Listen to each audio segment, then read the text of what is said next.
하나님께서 오늘 우리에게 선포하시는 말씀은 사도행전 21장 1절에서 14절의 말씀입니다.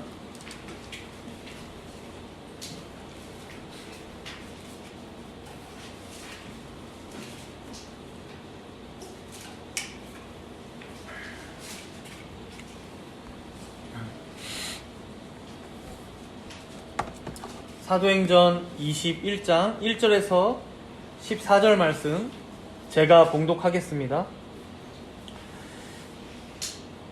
우리가 그들을 작별하고 배를 타고 바로 고스로 가서 이튿날 로도에 이르러 거기서부터 바다라로 가서 베니게로 건너가는 배를 타고 가다가 구브로를 바라보고 이를 왼편에 두고 수리아로 항해하여 두로에서 상륙하니 거기서 배의 짐을 풀려 함이로라. 제자들을 찾아 거기서 이레를 머물더니 그 제자들이 성령의 감동으로 바울더러 예루살렘에 들어가지 말라 하더라. 이 여러 날을 지낸 후 우리가 떠나갈새 그들이 다 그 처자와 함께 성문 밖까지 전송하거늘 우리가 바닷가에서 무릎을 꿇어 기도하고 서로 작별한 후 우리는 배에 오르고 그들은 집으로 돌아가니라. 두로를 떠나 항해를 다 마치고 돌레마이에 이르러 형제들에게 안부를 묻고 그들과 함께 하루를 있다가 이튿날 떠나 가이사랴에 이르러 7 집사 중 하나인 전도자 빌립의 집에 들어가서 머무르느냐. 그에게 딸 넷이 있으니 처녀로 예언하는 자라.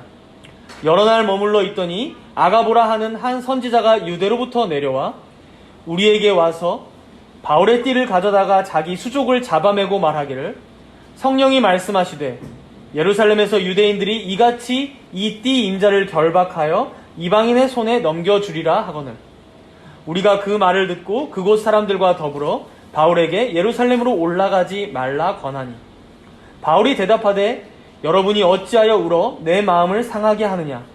나는 주 예수의 이름을 위하여 결박당할 뿐 아니라 예루살렘에서 죽을 것도 각오하였노라 하니 그가 권함을 받지 아니하므로 우리가 주의 뜻대로 이루어지이다 하고 그쳤노라. 아멘.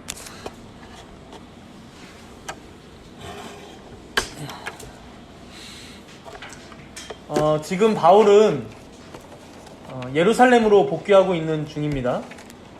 그 중에 지난주에는 바울이 밀레도에서 에베소 장로들에게 마지막 고별 설교를 하는 내용을 우리가 살펴봤었는데요. 그러고 나서 우리가 읽진 않았지만 오늘 본문 바로 앞에 있는 사도행전 20장 36절에서 38절의 말씀을 한번 눈으로 보십시오. 사도행전 20장 36절에서 38절. 바울과 이 에베소 장로들은 서로가 다시는 보지 못할 걸 알았기 때문에 함께 무릎을 꿇고 하나님께 기도를 드리고 또 울면서 부둥켜 안고 거룩한 입맞춤을 한 뒤에 결국엔 헤어지는 장면이 나옵니다. 그리고 오늘 본문은 바로 그 뒤에 이어서 예루살렘으로 계속해서 향하고 있는 바울의 여정이 나오는데요.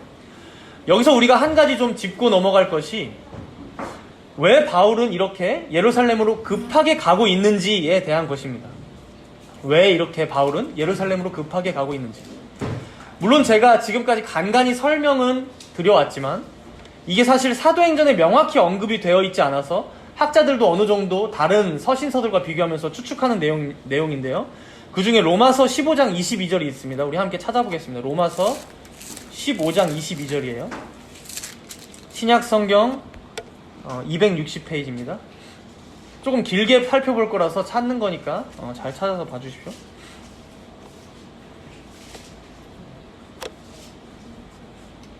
로마서 15장 22절. 제가 쭉 읽어가면서 설명을 할 테니까 잘 눈으로 따라오시면 감사하겠습니다. 22절에 보면 그러므로 또한 내가 너희에게 가려 하던 것이 여러 번 막혔더니 지금 이거 로마서니까 로마로 가려고 했던 게 막혔다는 거예요. 그러니까 바울은 이미 여러 번 로마로 가고 싶어 했다는 거예요. 당연히 로마가 당시 로마 제국 안에 가장 큰 도시이고 이방인들도 가장 많이 살았을 테니 더 그랬을 거고요. 이어서 23절에 보시면 이제는 이 지방에 일할 곳이 없고 또 여러 해 전부터 언제든지 서바나로 갈 때에 너희에게 가기를 바라고 있었으니. 그러니까 바울이 이 로마서를 언제 썼냐? 고린도에 있었을 때 썼는데요. 그 고린도가 그리스 지역에 있거든요. 그러니까 예루살렘으로부터 여기 유럽 대륙 초입까지, 여러분 오늘 주번에 나온 지도 한번 보세요. 지금 보시면 예루살렘으로부터 쭉 저기 마게도냐 혹은 아가야 지방, 그러니까 그리스 지역까지 이미 바울은 자신이 다 복음을 전해 왔어요. 그렇기 때문에 더 이상 이제 복음을 전할 곳이 이제 포화 상태가 됐기 때문에 언제든지 이제 서바나로 갈 때, 즉 서바나는 여러분 당시에 이스라엘 백성들이 땅끝이라고 생각하던 스페인입니다. 스페인. 그러니까 로마를 지나면 스페인이 나오잖아요. 이탈리아를 지나면 스페인이 나오잖아요. 그래서 그 스페인으로 갈 때 내가 로마를 꼭 들르고 싶어, 너희 교회에 들르고 싶어 라고 지금 얘기하는 거예요. 그래서 24절에 보시면요, 24절 이어서 보면, 이는 지나가는 길에 너희를 보고 먼저 너희와 사귐으로 얼마간 기쁨을 가진 후에 너희가 그리로 서바나로 보내주기를 바람이라. 그러니까 로마에서 너희와 시간을 좀 보내고 그 뒤에 서바나로 갈 건데 그때 너희가 나를 좀 파송해주면 안 되겠니? 라는 거예요. 그리고 그렇다면 이제 이 다음에 우리가 생각할 것은, 그러면은 지금 당장 로마로 와도 되는데 왜 지금 당장 로마로 오지 않고 있나? 이제 이것에 대해서 또다시 설명을 하는데 25절과 26절을 우리가 함께 읽겠습니다. 로마서 15장 25절과 26절이에요. 그러나 이제는 내가 성도를 섬기는 일로 예루살렘에 가노니 이는 마게도냐와 아가야 사람들이 예루살렘 성도 중 가난한 자들을 위하여 기쁘게 얼마를 연보하였습니다. 그러니까 지금 자신이 편지를 쓰고 있는 이 지역, 여기 아가야 사람들, 여러분 주보에서 한번 보세요. 저기 아가야까지 갔다가 돌아가죠, 바울이. 보이시죠? 맨 왼쪽 좌측의 중간쯤에 있어요.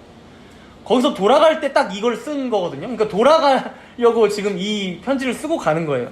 그래서 여기 지역 아가야 사람들이랑 저기 윗지방의 마게도냐 사람들이 예루살렘 교회 사람들을 위해서, 특별히 가난한 성도들을 위해서 기쁘게 구제금을 다 모았는데 이걸 내가 좀 지금은 가져다 줘야 돼. 그래서 로마로 못 가라는 거예요. 사실 로마에 가까이 왔지만 못 간다는 거죠. 여러분 기억나실지 모르겠지만 사도행전 11장 28절에 보면 글라우디오 황제가 다스리던 때 큰 흉년이 한번 들었다고 했어요. 큰 흉년. 그리고 이걸 예언했던 선지자 이름이 뭐냐면 아가보라는 선지자예요. 아가보. 그래서 이 예언은 그대로 이루어졌는데, 특별히 그때 그 예언대로 극심한 흉년이 왔을 때 이 유대지방, 특별히 이 예루살렘에 아주 이 흉년이 심했다고 합니다. 역사적인 기록에 의해서도 보면요. 그렇다 보니까 지금 바울이 예루살렘 교회의 가난한 성도들을 위해 구제금을 가져가는 이유가 그것과 관련이 있는 거예요. 흉년이 한번 휩쓸고 확 지나가니까 여전히 가난했던 성도들이 그 교회에 많았던 거예요. 너무 큰 흉년이었기 때문에. 그 때문에 이제 예루살렘 교회에는 당시에 돈이 많이 필요했던 것으로 보이고요. 이어서 27절을 한번 보겠습니다. 27절. 로마서 15장 27절 제가 읽어요. 저희가 기뻐서 하였거니와 또한 저희는 그들에게 빚진 자니 만일 이방인들이 그들의 영적인 것을 나눠 가졌으면 육적인 것으로 그들을 섬기는 것이 마땅하니라. 그러니까 이 이방인들의 교회들에서 예루살렘 교회를 위한 구제금을 모은 것은 우리가 억지로 모은 게 아니야. 모두가 기쁨으로 예루살렘 교회를 섬기고자 모은 것인데, 이게 다 예루살렘 교회를 향한 어떤 빚진 마음, 감사하는 마음이 있다는 거죠. 왜냐면 그 유대인들로부터 복음이 자신들에게 전해졌으니까. 근데 이게 의미가 있는 것이에요, 여러분. 당시에 여러분 아무래도 예루살렘 교회에 있던 유대인들은 아직 완전히 이방인들을 온 마음으로 자신의 교회로 받아들이지 못하고 있었어요. 우리가 사도행전 15장에서도 그 분란이 있던 걸 보지 않았습니까? 이방인들이 할례를 받냐 안 받냐로 뭐 구원을 받냐 안 받냐 이런 거 회의를 한 것도 보면 알지만, 사실 보통의 유대인들의 성도들의 마음은 아직 이방인들이 우리 교회, 그러니까 함께 예수님을 믿는 사람들이라고 이걸 완전히 못 받아들이고 있었다고요. 마치 우리가 다른 문화권에 사는 사람들을 우리의 교회 성도로 받아들이기가 힘든 것처럼 문화가 다르고, 그 다음에 유대인들은 또 지키는 풍습도 있고 그리고 율법도 있었으니까 말이죠. 그런 상황에서 바울이라는 사도는 계속 이방인들을 선교하고 다닌다고 하는데 그게 잘 피부에 와닿지 않는 거예요.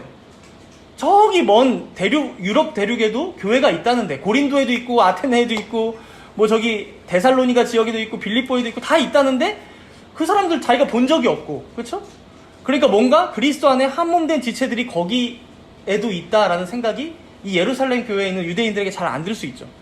그래서 바울이 예루살렘에 가는 목적이요, 여러분, 단순히 가난한 자들을 위한 구제금을 전달하는 것, 물론 이것도 너무 중요하지만 그것을 넘어서서 예루살렘과 유대 지역에 형성되어 있는 이 유대인들이 많은 교회들과, 그리고 자신이 이렇게 넓은 지역에 복음을 선포하고 다니면서 형성되었던 이방인들의 교회들과 뭔가 하나가 되게 하려고, 한몸된 교회임을 알게 하려고 지금 예루살렘에 가는 이유도 있었다는 거예요. 예루살렘 교회가 지금까지 많은 이방 지역 교회들에게 전도자를 파송하면서 영적으로 섬겼다면, 이제는 거꾸로 뭡니까?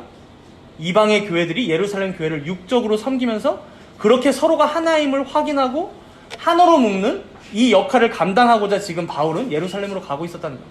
그래서 여러분, 제가 지난번에도 설명했지만 바울 일행이 보면 각 지방의 교회들의 대표들이랑 함께 가고 있지 않습니까? 그러니까 거기에도 성도들이 있어라는 거를 얼굴로도 보여주고 돈으로도 알려주려고 지금 가는 거예요, 바울.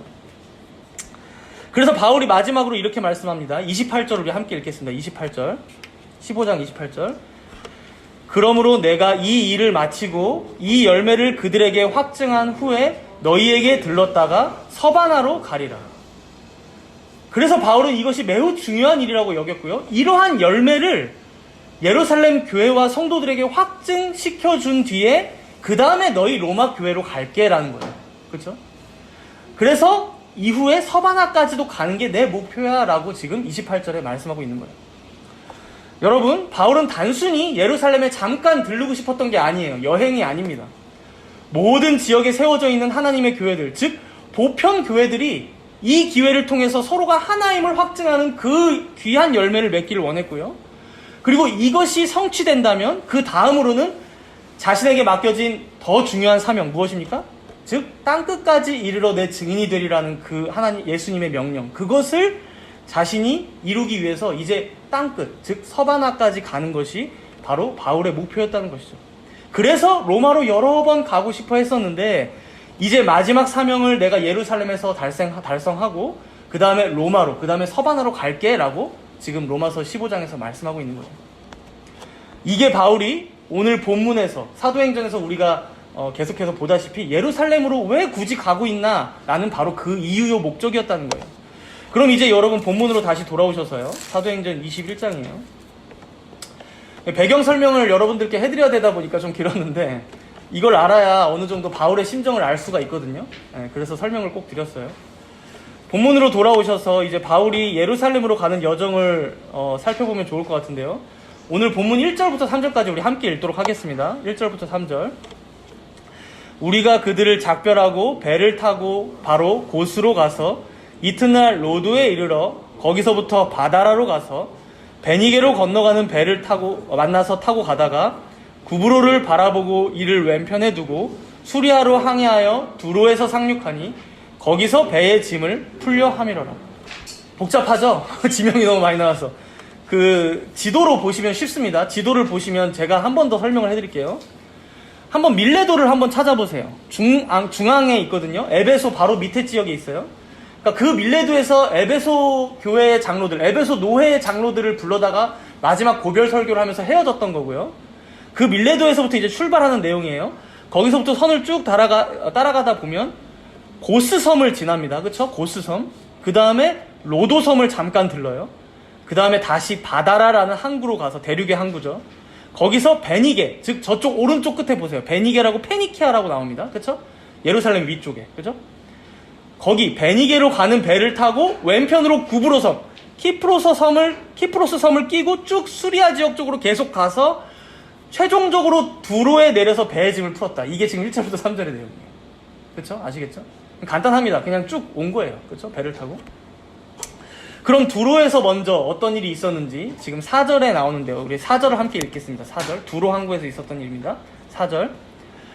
제자들을 찾아 거기서 이레를 머물더니 그 제자들이 성령의 감동으로 바울더러 예루살렘에 들어가지 말라 하더라. 여러분, 여기 두로는요, 이전에 사도들이나 바울이 들러서 복음을 전했다 이런 기록이 없는 동네예요. 그럼에도 여기 4절을 통해서 우리가 알 수 있는 건 뭡니까? 제자들, 즉 예수님을 믿는 성도들이 이미 이 지역에도 있었다는 거예요. 아마 추측하기로는 예전에 스데반이 죽고 나서 예루살렘 교회가 막 핍박받을 때 구브로 지역, 안디옥 지역, 베니게 지역까지 이제 성도들이 쫓겨오면서 이제 복음이 확산되었다라는 말씀이 사도행전에 있는데, 그때 아마 이 두로 지역까지 복음이 전파된 것으로 보이고요.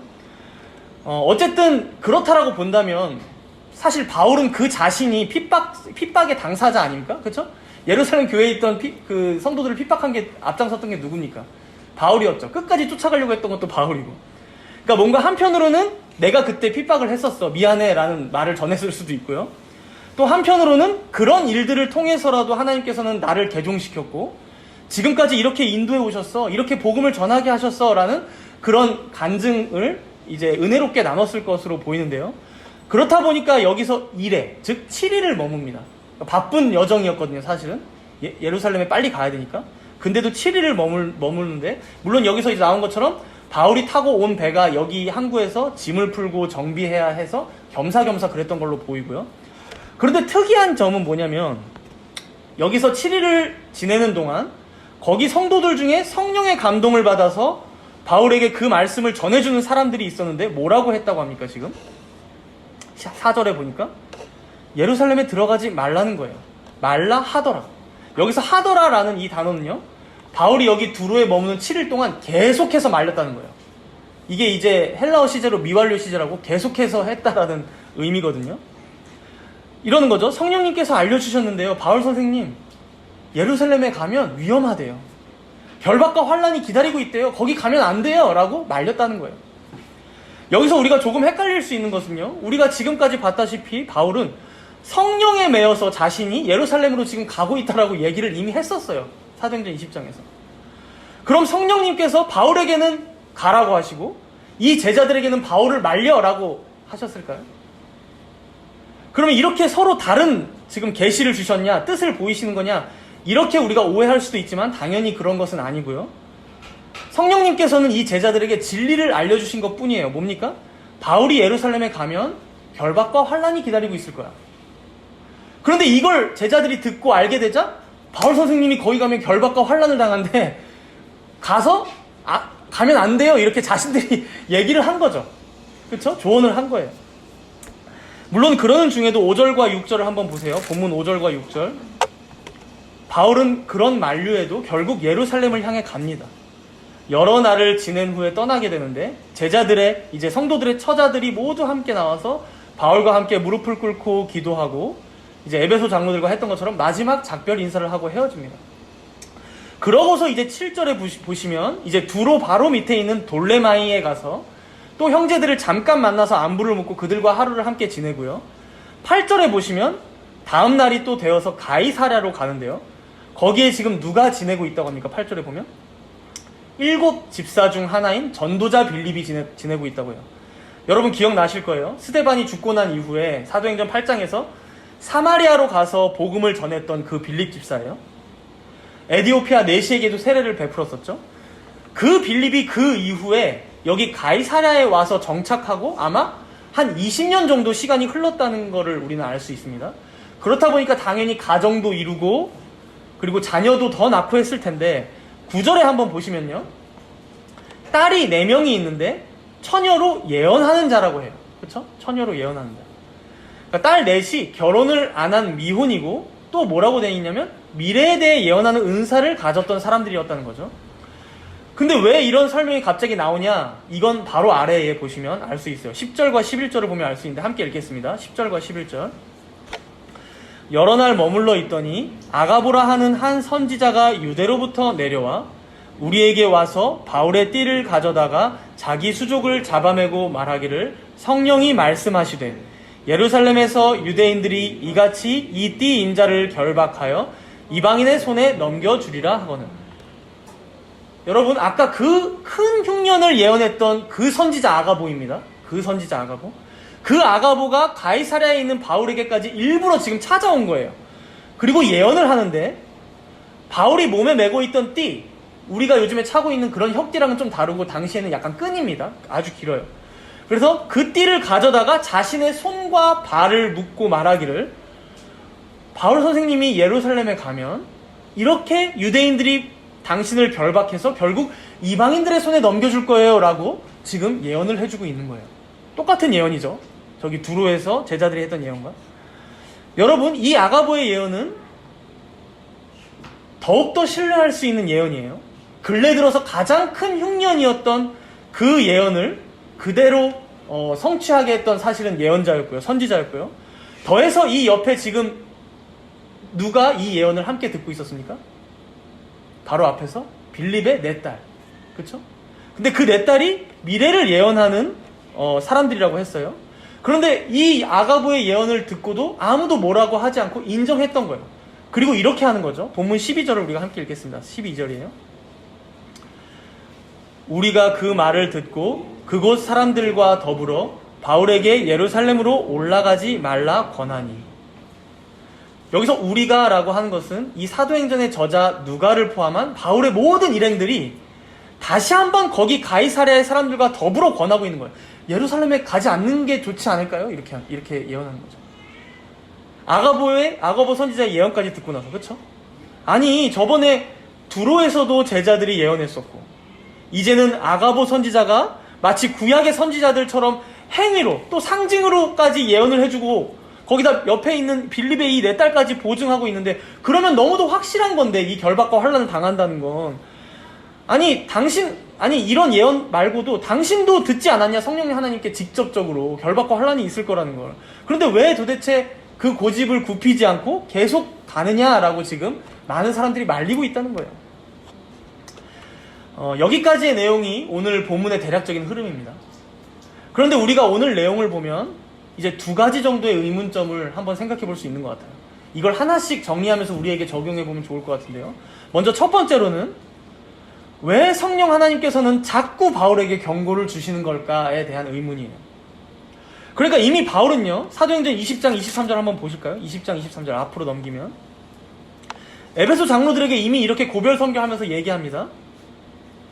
오직 성령이 각 성에서 내게 증언하여 결박과 환란이 나를 기다린다고 하셨어 라는 거예요. 그렇죠? 그러니까 바울은 이미 그걸 알고도 예루살렘에 가고 있는데, 그런데 왜 또 자꾸 계속 중간중간에 다른 제자들 혹은 선지자들까지 동원해서 경고하게 하셔서 이렇게 모두가 바울을 뜯어 말리게 되는 상황을 왜 굳이 주시는가, 허락하시는가에 대한 의문점이죠. 만약에 성령께서 예루살렘으로 가야 한다는 것만 살짝 알려주시고 그냥 바울에게는 결박과 환란 이런 거 예언 안 해주시고 그냥 별 생각 없이 예루살렘으로 가게 했다면 별 고민 없이 아마 예루살렘으로 갔을 거예요. 그래서 중간중간에 굳이 울면서 막 부둥켜 안고 다시는 못 볼 것처럼 헤어지고 뭐 이런 일들도 아마 없었을 거예요. 왜냐면 나 다시 갔다 올게 이런 식으로 하면 되니까요. 그렇다면 왜 굳이 이런 과정을 주시느냐? 이것에 대해서 칼뱅 목사님은 이렇게 설명했습니다. 잘 들어보세요. 칼뱅 목사님은 주께서는 자신의 종인 바울이 경고받도록 고의적으로 의도하셨다. 그리하여 사도가 오랫동안 숙고함으로 보다 나은 준비를 하도록 하기 위함이요. 또한 그 예언에 의해 서글픈 결과를 들으면서도 불구하고 기꺼이 자진하여 그 고난을 겪기를 주저하지 않으며 인내하게 하시기 위함이었다. 그러니까 하나님께서는요, 그저 아무 생각 없이 바울이 예루살렘까지 가기를 원하지 않으셨다는 거예요. 그의 여정 가운데 일부러 여러 번 경고를 주심으로 바울 자신이 이 길을 내가 끝까지 갈 것인지에 대해 깊이 생각하게 하셨고요. 때로는 고뇌하게 하셨고, 또 주변 사람들에게는 이러한 바울의 고민, 또 그가 내리는 결정, 이런 것들이 보이게 하셨다는 것이죠. 여러분, 우리가 여기서 발견하는 하나님의 성품이 무엇입니까? 우리 하나님께서는 인격적인 하나님이시라는 거예요. 인격적인 하나님. 한편으로는 그가 예루살렘에서 겪을 모든 환난과 박해와 결박의 일들을 알려주셨지만, 또 한편으로는 그 길을 결코 바울에게 강요하지 않으셨다는 거예요. 오히려 자기 스스로 더 생각할 기회를 주심으로, 그래, 이런 상황인데도 불구하고 내가 예루살렘으로 가는 게 과연 옳은 것인가? 바른 길인가? 결국 하나님께서 나에게 요구하시는 길은 무엇일까? 하나님께서 나에게 바라시는 여정, 바라시는 삶은 무엇일까? 겸손하게 그 앞에 기도함으로 간구하며 나아가게 하셨다는 거예요. 그래서 항상 헤어질 때마다 그렇게 무릎을 꿇고 간절히 기도했던 거죠. 다음 여정을 뛰면서도 계속 기도하게 하신 거예요. 그렇죠? 우리가 이러한 인격적인 하나님의 인도하심을 볼 때에 우리 자신의 삶 또한 되돌아보지 않을 수가 없는 것 같아요. 왜 하나님께서는 때때로 많은 순간에 우리에게 고민하게 하실까요? 그냥 이게 정답이야, 여기로 가라고 딱 알려주시면 좋으련만, 그렇게 차라리 답을 알려주시고 나에게 선택지를 주시면 좋으련만, 그렇다면 내가 조금 마음에 힘들어도 순종이라도 하겠건만, 그렇게 하지 않으시고 하나님의 말씀을 내가 배운 대로 다 생각하면서 고려해도 뭔가 복잡한 문제가 눈앞에 놓여 있는 거예요. 혹은 확실히 하나님의 말씀의 뜻과 부합한 길이 보이는데, 근데 그 길이 하필이면 가장 큰 희생을 치러야 하는 길이야. 가장 크게 고난이 기다리는 길이야. 그게 보여. 그러니 이러지도 못하고 저러지도 못하고 깊은 고민에 빠지게 되는 때가 우리에게 참 많다는 것이죠. 삶의 여정 가운데. 여러분, 오늘 본문을 통해 우리가 꼭 기억해야 할 것이, 우리 주님께서 바라시는 것은 이러한 우리들의 고심 속에서 우리가 이성적으로 생각하고 또 합리적으로 판단했을 때마저도 결론이 이렇게 나기를 원하시는 거예요. 뭐냐면, 비록 지금 내가 선택할 길이 희생과 고난이 예정된 길이라 할지라도 바로 이 길이 주님께서 원하시는 길이요 삶이라면, 바로 이 길이 나의 창조자요 주인이신 우리 하나님께서 나에게 요구하시는 길이라면 내가 이 길을 기꺼이 가겠다. 내가 자발적으로 이 길을 따라 나서야겠다라고 결정 내리시기를 원하신다는 것이죠. 비록 이러한 결정을 내리기까지 우리가 고심하고 인내할 수 있지만, 그래서 진정 그가 원하시는 성숙한 자로 이 자리까지 성숙해져 올 수 있도록 인도하시는 하나님의 크신 뜻이요 섭리라는 것이죠. 물론 우리가 이런 성숙한 고민과 결정을 하기까지, 여기까지 자라게 하시는 이는 오직 하나님 한 분뿐일 거예요. 죄로 오염되고 부패한 내가 사실은 내 자신밖에 모르고 나의 유익만을 위해서 항상 결정을 내렸던 그런 내가, 그런 복 있는 사람의 길을 따를 때에는 오직 삼위 하나님의 은혜가 있기에 가능할 것입니다. 그러나 이런 모든 과정 속에서 인격적이신 우리 하나님께서는 그렇게 되어지는 과정에서조차 우리가 때로는 내 욕심대로 선택도 하게 하시고, 때로는 내 유익만을 쫓아서 살게도 하시고, 그런 숱한 과정과 시간들을 보내게 하시면서까지 오래 참으심으로 오늘 바울과 같은 이러한 태도로 강직하게 하나님께서 요구하시는 길을 갈 수 있는 사람으로 빚어나가신다는 것이죠. 우리 욕심으로야 사실 하루아침에 짠 하고 그렇게 바울과 같은 사람으로, 바울 정도의 수준으로 가기를 원할 수도 있겠지만, 우리 하나님께서는 그런 비인격적인 신이 아니라는 거예요. 그것이 사실 신비롭고 기적적이어서 보기에는 좋을 수도 있어요. 많은 세상의 사람들을 끌을 수는 있어요. 근데 그렇다라면 여러분, 사람이 하나님 앞에서 로봇밖에 더 되겠습니까? 그렇죠? 우리 하나님께서 우리를 얼마나 사랑하셨나, 바로 우리의 자유의지로 선악과를 따먹는 것을 허락하실 정도로 우리를 사랑하셨다는 거예요. 그렇게 우리가 매 순간 하나님께서 요구하시는 대로의 삶을 살지 못한다 할지라도 그것까지도 참고 기다려주심으로 오늘 바울과 같은 이 결정에 이르기까지, 바로 이 수준으로 도달할 때까지의 사람으로 인도해 가신다는 것입니다. 같은 맥락으로 우리는 이제 두 번째 의문점이 우리에게 찾아오게 되는데요. 그렇다면 바울은 지금 도대체 무엇을 기준으로 선택하길래 주변 사람들 말도 하나도 안 듣고 성령께서 거기 가면 결박과 환란이 있다고 하는데 끝까지 고집을 피우며 가고 있냐는 거예요. 오늘 본문에 나오는 바울에게 감정을 이입해서 우리가 한번 생각해 보겠습니다. 도대체 무슨 생각으로 자신의 뜻을 굽히지 않고 예루살렘으로 가고 있는지. 아까 아가보 선지자가 예언을 하자 그 뒤에 모든 사람들이 함께 말렸어요. 그 이후에 바울이 이렇게 대답합니다. 본문 13절을 함께 읽도록 하겠습니다. 본문 13절이에요. 바울이 대답하되 여러분이 어찌하여 울어 내 마음을 상하게 하느냐. 나는 주 예수의 이름을 위하여 결박당할 뿐 아니라 예루살렘에서 죽을 것도 각오하였노라 하니. 여러분, 제가 바울의 수준을 계속 얘기하지만 사실 바울도 결코 철이는 아니에요. 맞으면 아프기도 한 사람이고요. 고민도 많이 하고요. 교우들이 울면서 말리니까 지금 마음이 많이 힘들었다는 거예요. 여기서 내 마음이 상했다라는 말은요, 내 마음을 마구 두들겼다, 마음을 흔들리게 했다는 거예요. 자기도 예루살렘에 가고 싶지 않았다는 거예요, 사실은. 그만큼 자기 자신도 지금 고민되고 힘들다는 거예요. 그런데도 결국 뭐라고 대답하고 있습니까? 나는 주 예수의 이름을 위하여 결박당할 뿐 아니라 예루살렘에서 죽을 것도 각오했다.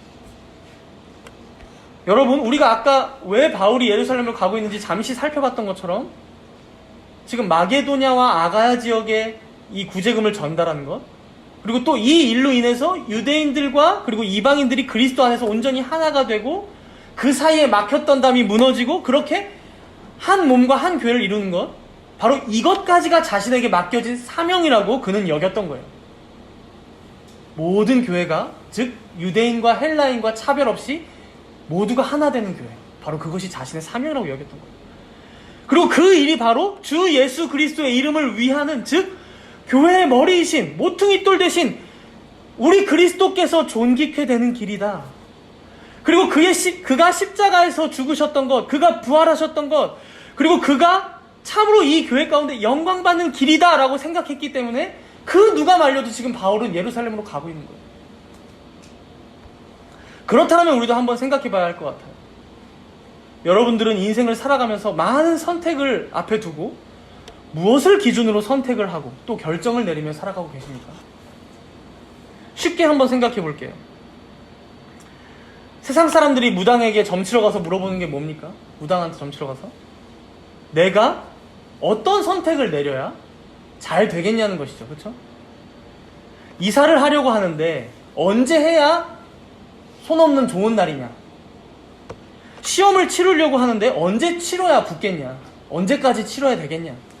학교를 가려고 하는데 어디 학교로 내가 지원을 해야 붙겠냐?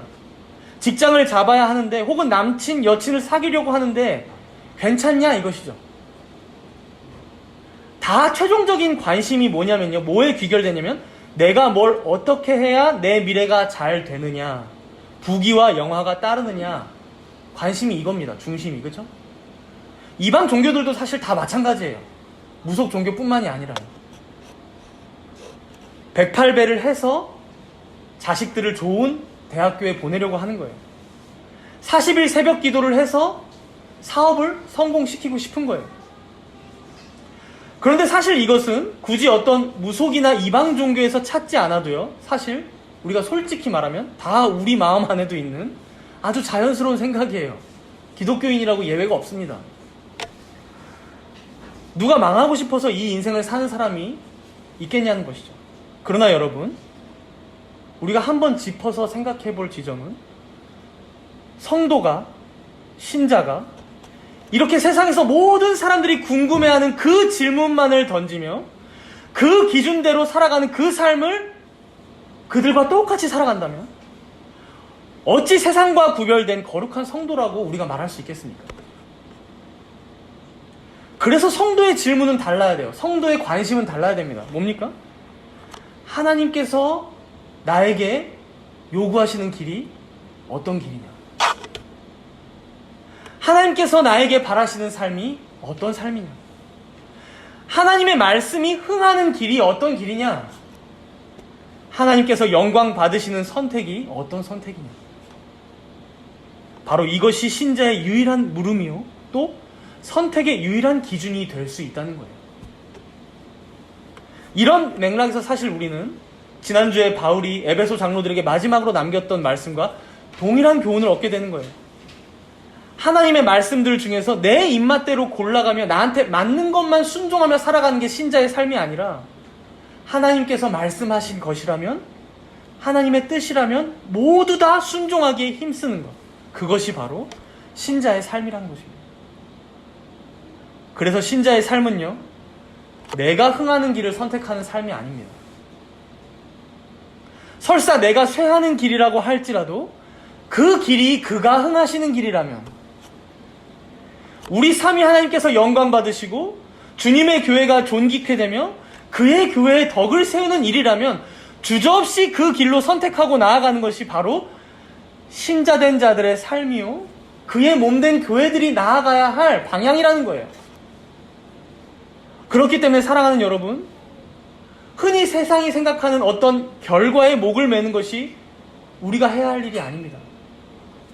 결과가 뻔히 고난이고 어려움이라고 할지라도 그 길이 하나님께서 요구하시는 길이고 기뻐하시는 길이라면 아무리 주위에서 말린다고 해도 그 과정과 결과를 모두 하나님께 맡기며 나아가는 거예요. 그리고 바로 이것이 우리에게 주어진 사명이요, 우리가 끝까지 달려야 할 경주라는 것, 바로 이것이 신자에게 남은 싸움이라는 것을 지금 바울이 알려주고 있는 거예요.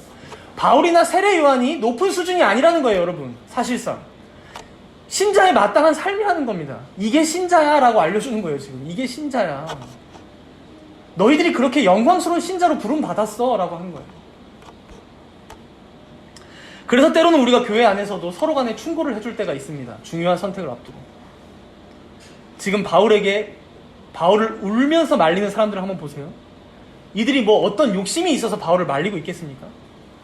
아니, 우리 교회를, 초대교회를 생각할 때 이 바울의 목숨이 위태로워진다? 좋지 않은 결과죠. 또 인간적인 마음으로 생각했을 때 사명 다 좋다. 그런데 일단 바울 선생님, 당신이 살고는 봐야 되지 않겠어요? 라는 거예요. 그런 마음이 들 수 있다는 것이죠. 우리가 가족 간에도 마찬가지입니다. 내 남편에게, 내 아내에게, 또 내 자녀에게, 부모님에게, 형제 자매들에게 생각해 보세요. 뻔히 고난의 길이야. 내가 봐도 뻔히 망하는 길이야. 근데 그럼에도 그 길이 하나님께서 요구하시는 길이니까, 그 길이 하나님의 말씀대로 사는 길이니까, 그런 상황에서 그 길을 가라고 추천해준다? 쉽지 않은 일이에요. 왜요? 더 사랑하니까, 아끼니까. 그만큼 더더욱 진정한 필요한 조언을 해주기가 참 쉽지 않다는 것이죠. 우리의 한계죠. 이런 맥락에서 여러분, 사실 바울이 이 예루살렘으로 가는 과정을 보면요, 예수님과 참 닮아 있습니다. 사복음서에도 보면요, 예수님께서 십자가에서 죽으시기 전에 총 3번의 십자가의 순환을 예언하십니다. 내가 십자가에 달려서 이렇게 죽을 거야, 그리고 부활할 거야 라는 예언도 하시죠. 바울도 여기서 마찬가지예요. 20장에서 아까 전에 우리가 살펴봤던 말씀 1번, 그리고 오늘 본문에서 2번, 총 3번의 순환 예고가 바울에게 찾아오고, 그리고 예루살렘에 가서 고난을 당하기 시작합니다. 그런데 그런 중에 이런 얘기를 듣는 예수님의 제자들이 예수님을 말렸던 것처럼 바울 주위의 성도들도 바울을 말리고 있어요. 그래서 베드로가 예수님을 말렸던 그 대사를 한번 생각해보면 뭡니까? 주여, 그리 마옵소서. 이 일이 결코 주께 미치지 아니하리이다. 예수님을 사랑하는 마음으로 말렸을지도 몰라요. 혹은 뭐 자기의 탐욕이 조금은 껴있었을지도요. 그런데 이 말을 듣자 예수님께서 뭐라고 받아치셨나요? 사탄아, 내 뒤로 물러나라. 너는 나를 넘어지게 하는 자로다. 내가 하나님의 일을 생각하지 아니하고 도리어 사람의 일을 생각하는도다. 사랑하는 성도 여러분, 우리가 하나님께서 계시하신 이 말씀을 우리의 삶의 유일한 기준으로 삼지 않을 때 우리는 언제든지 사람의 일만을 생각하며 살아가는 그러한 사람이 된다는 것을 우리는 꼭 기억해야 합니다. 하나님 그분의 영광과 그 이름을 존귀케 하는 길로 가지 않을 때 중립은 없어요. 중간지대는 없다는 거예요. 우리는 언제든 죄인의 길과 악인의 길에 서 있을지도 모른다는 거예요. 그리고 이런 의미에서 우리에게 고난은 어쩌면 삶의 필수적인 과정 중에 하나라는 것이죠. 제가 지금 여러분들에게 고난이 있을 거라고 저주한다거나 강요하는 것 절대로 아닙니다. 예수님께서 뭐라고 말씀하셨습니까? 제자들에게 요한복음 15장 18절과 19절에 보면 예수님께서 잡히시기 전날 밤 이렇게 말씀하셨어요. 세상이 너희를 미워하면 너희보다 먼저 나를 미워한 줄을 알라. 너희가 세상에 속하였으면 세상이 자기의 것을 사랑할 것이나 너희는 세상에 속한 자가 아니요 도리어 내가 너희를 세상에서 택하였기 때문에 세상이 너희를 미워한다 라는 거예요. 내가 너희를 택하였기 때문에 세상이 너를 미워한다. 우리가 이 내용까지 봤으니 이 바울을 처음 부르셨을 때 주님께서 무슨 말씀을 하시며 부르셨는지 우리가 한 번 더 확인해 보면 좋을 것 같아요. 사도행전 9장입니다. 사도행전 9장 15절과 16절을 우리가 읽겠습니다.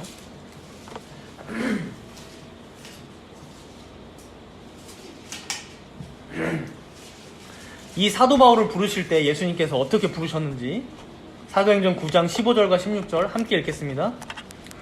주께서 이르시되 가라. 이 사람은 내 이름을 이방인과 임금들과 이스라엘 자손들에게 전하기 위하여 택한 나의 그릇이라. 그가 내 이름을 위하여 얼마나 고난을 받아야 할 것을 내가 그에게 보이리라 하시니. 이미 주님께서는 바울을 자신의 이름을 이방인들에게 전할 자신의 그릇으로 택하고 부르셨을 때 주님께서는 말씀하셨습니다. 뭐라고요? 그가 내 이름을 위하여 얼마나 고난을 받아야 할 것을 내가 그에게 보이리라. 신자라면 고난이 끊이지 않을 거야. 혹은 무조건 고난의 길로만 가야 돼. 이렇게까지 말씀드리지는 않겠습니다. 그것은 또 다른 잘못된 금욕주의를 낳을 수 있으니까 말이죠. 그럼에도 적어도 우리가 오늘 본문을 통해서 알 수 있는 것은 무엇입니까? 적어도 알 수 있는 것? 고난은 신자가 어떤 선택을 할 때 고려할 변수가 전혀 아니라는 것입니다. 고난은. 그리고 그만큼 신자는요, 우리는 고난을 두려워하는 자들이 결코 아니라는 거예요. 고난을 이상히 여기는 자들이 아니라는 거예요. 베드로 사도가 말했던 것처럼. 오히려 무엇을 두려워하며 피하는 자들입니까? 무엇이 우리의 기준, 우리가 결정하는 데 기준이 됩니까? 하나님의 뜻에 불순종하는 것은 아닌가? 하나님께서 요구하시는 대로의 삶을 내가 살아가지 못하고 있진 않은가? 이것을 피하는 자들이고 이것을 두려워하는 자들이 바로 신자라는 것입니다. 그렇기에 어떤 선택을 할 때에도 우리가 고려할 기준은 단 하나, 오직 하나님의 말씀, 성경, 그가 계시하신 그의 뜻이라는 것이죠. 그래서 이것이 소요리 문답 제2문답의 물음과 대답이고요. 그렇죠? 그것을 배우는 내용이 교리의 전체적인 내용이라는 거예요. 그래서 잘 배워야 하는 것이죠. 그렇죠? 결국 바울이 이런 완강한 태도를 보이자 가이사랴에 모여있던 모든 성도들은 이렇게 결론을 내립니다. 우리 본문에 다시 와서요. 사도행전 21장 14절입니다. 사도행전 21장 14절 함께 읽겠습니다. 14절. 그가 권함을 받지 아니하므로 우리가 주의 뜻대로 이루어지이다 하고 그쳤노라. 여러분, 우리 예수님을 생각해보면 세 차례에 걸쳐 순환 예고도 하셨고, 또 예루살렘에 가면 자기 제자들이 배반할 것도 다 아셨고, 또 그런 과정을 통해서 십자가에 달리사 죽으실 것까지 다 아셨어요. 우리 예수님은요. 그렇죠? 그러나 그럼에도 겟세마네 동산에서 보면요, 자신이 짊어지게 될 그 모든 죄인들의 죄와 그리고 결국 그 죄를 향한 하나님의 진노를 생각하면서 그 앞에서 두려워하며 마음에 심히 고민하며 슬퍼했다라고 기록되어 있습니다. 그리고 그러면서 뭐라고 기도하셨습니까? 결국 아버지여, 만일 아버지의 뜻이거든 이 잔을 내게서 옮기시옵소서라고까지 기도하셨어요. 옮기시옵소서 제발. 그러나 여러분, 예수님의 기도는 여기서 끝나지 않았습니다. 여러분들이 다 잘 아시다시피 이렇게 이어졌죠. 그러나 내 원대로 하지 마시옵고 내 원대로 하지 마시옵고 아버지의 원대로 되기를 원하나이다. 그리고 오늘 본문의 바울을 그토록 뜯어 말렸던 이들이 바로 그 예수님의 고백과 똑같은 고백으로 바울과 함께 기도했던 거예요. 주의 뜻대로 이루어지이다. 같은 문장이고 같은 단어입니다. 사랑하는 정다문교회 성도 여러분, 여러분들이 가시는 길이 결코 쉽지는 않을 겁니다. 예수님의 길이 그러했던 것처럼, 바울의 여정이 지금 그러한 것처럼 각자가 걷게 될 길이 때로는 참으로 어렵고 눈물 골짜기와 같은 시간들도 찾아오게 될 거예요. 그래서 다 포기하고만 싶고 그만하고 싶고, 이제 더 이상 내가 성도로 살기는 글렀다라고 생각하면서 다 체념해버리고 살고 싶을 때도 있을 것입니다. 그러나 사랑하는 여러분, 우리 하나님의 뜻과 의지를 오늘 본문을 통해 발견하시기 바랍니다. 우리 주님께서 우리를 이끌어가고자 하시는 방향이 지금 어디입니까? 바로 우리 예수님께서 그 어려운 중에도, 그래서 심지어 이 잔을 내게서 옮겨주세요라고 아버지께 요청을 했을 때마저도 결국 그가 끝까지 고백하신 것처럼 뭡니까? 그러나 내 원대로가 아니라 아버지의 원대로, 그 뜻대로 되기를 원합니다 라는 인격적인 순종의 고백이었던 것처럼 우리의 삶의 숱한 과정들을 통해서도 우리 주님께서 목표하시는 지점은 바로 이 지점이라는 것입니다. 모든 것이 당신의 뜻대로 이루어지기를 원합니다. 당신의 뜻이 하늘에서 이루어진 것 같이 땅에서도 이루어지기를 우리가 기도합니다. 간구합니다. 이 기도를 우리에게 받아내시겠다는 그의 뜻이요, 의지요, 경륜이요, 섭리라는 것입니다. 그래서 오늘 바울과 함께 모든 성도들이 고백하며 기도했던 것처럼 내 주님, 모든 것이 주의 뜻대로 이루어질 것입니다. 주님께 모든 것을 의탁하고 맡깁니다. 사랑하는 성도 여러분, 신앙의 선배들의 이 귀한 고백들 위에 지금까지 주의 교회가 세워져 왔던 것이고 또 우리가 여기에 있는 것입니다. 그렇게 여러분, 결국 우리 주님께서는 우리를 이 고백의 자리까지 이끄실 것이라는 사실을 꼭 믿으시기 바랍니다. 그 선하시고 인자하신 하나님을 신뢰하시기 바랍니다. 그리고 그토록 오래 참으시며 기다려주시는 우리 주님을 바라보시기 바랍니다. 그럴 때 지금의 내 모습은 비록 내 유익만을 쫓아 내 탐욕만을 따라 살고 있는 부끄러운 모습이 있다 할지라도 나도 모르는 새에 우리 주님께서는 예수님께서 성취하신 그 모든 구원의 은택을 우리에게 적용시켜 주시사 그 은혜 가운데 하나씩 성화되어 가도록 조금씩 더 거룩해져 가도록 이끌어 가실 것입니다. 그리고 우리가 이 인생을 살아가다 보면 어느 때에 우리의 입으로 고백도 하게 될 거예요. 주님, 주께서 요구하시면 그 길이 고난의 길이어도 내가 기꺼이 따라가겠습니다. 그 삶이 순종하는 삶이라면 내가 그렇게 살아보겠습니다. 내가 내 원대로 비록 하고 싶은 마음은 없지 않지만 때로는 이해가 되지 않아도 또 걱정도 되고 염려가 된다 해도 주님, 오직 주님의 뜻대로 행하여 주시옵소서. 전 그저 그 길을 따라가겠습니다. 그것이 나에게 복이고 나에게 기쁨이고 나의 영광이고 나의 감사입니다. 이러한 고백이 어쩌면 아무것도 아닌 것 같지만 사실 우리의 인생 전체를 통해서 이루고자 하시는 그 하나님의 영광된 계획과 섭리임을 믿으며 우리에게 요구하시는 이 영광된 목표로 가는 길, 때로는 치열한 싸움이 된다고 하여도 여러분 끝까지 포기하지 마시고 주님만 붙들고 주님께서 주시는 힘으로 나아가는 모든 정다문교회 성도님들 되시기를 간절히 축복합니다. 우리 함께 기도하도록 하겠습니다.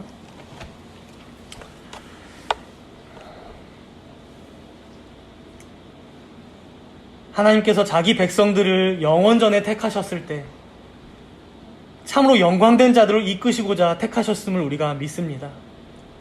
하오나 우리는 그러한 하나님의 뜻을 매번 외면하고 살아왔음을 주님 고백하며 회개합니다. 마땅히 하나님을 우리 하나님으로 섬기며 그분의 말씀을 가장 귀하게 여겨야 하건만 우리가 그러지 못하진 않았는지 되돌아보며 회개합니다. 그러나 주님, 그럼에도 불구하고 이런 죄인된 우리임에도 우리 주님께서는 우리를 끝까지 포기하지 않으시고 거룩한 성도로 자신의 자녀로 인도하고 계심을 감사합니다. 우리의 힘으로는 불가능하오나 중보자이신 예수 그리스도의 모든 고난과 죽으심과 부활하심 가운데 또 성령께서 효과적으로 적용시켜 주심으로 그 은택을 받고 누리는 자가 되었사오니 이 은혜에 감사하며 우리가 기도하며 나아가겠습니다. 우리 이러한 회개와 감사의 간구로 잠시 동안 조용히 함께 기도하도록 하겠습니다.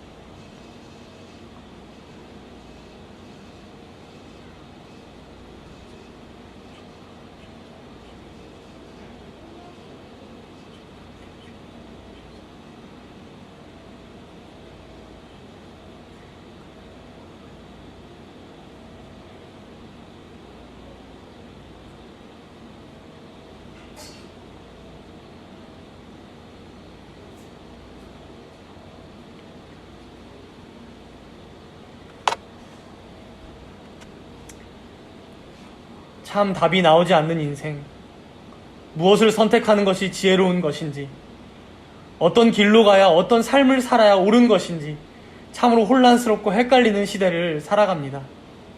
그러나 주님, 이런 때에도 주님께서는 자신의 택한 백성들을 모으사 자신의 교회로 세우셨음을 우리가 봅니다. 하오니 이러한 때에 주의 백성들이 더욱 하나님의 말씀에 천착하며 배우기를 힘쓰게 하여 주시옵소서. 그리하여 하나님께서 감추신 뜻은 우리가 다 알지 못하오나 하나님께서 드러내시고 나타내신 뜻은 우리의 입에 가까우며 우리가 행하기에 어렵거나 멀지 않다고 말씀하셨사오니 우리가 하나님의 전체의 뜻을 밝히 알아가고 이해하며 행하기를 힘쓰게 하시고 또한 성령 하나님 날마다 새롭게 조명하여 주심으로 당신의 뜻에 순종하기에 부족함이 없는 주의 모든 귀한 복된 자녀들 되게 하여 주시옵소서. 그리하여 결국에는 내 원대로가 아니라 내 생각대로가 아니라 오직 주님의 뜻대로 이루어지기를 간구하며 날마다의 삶을 충성되게 감당해 나가는 모든 정다문교회 성도들이 되게 하여 주시옵소서. 이 모든 말씀 감사드리오며 우리 주 예수 그리스도의 이름으로 기도드리옵나이다. 아멘.